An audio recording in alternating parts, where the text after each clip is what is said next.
Hi guys! Hi mga ka-reels! Good morning sa ating lahat! So ito ang aming breakfast for today.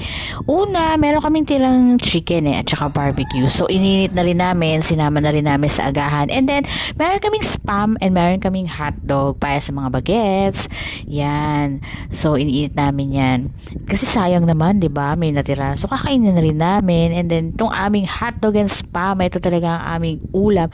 And then, yung mga bagets, nagpahabol sila. Gusto daw nila ng noodles. So, since na nag-chicken na kami nung nakaraan, so ngayon, nag-beef naman kami. 'Di ba? Buti nga, ang dami variation ng Lucky Me, 'di ba? Pwede siyang beef, pwede siyang chicken.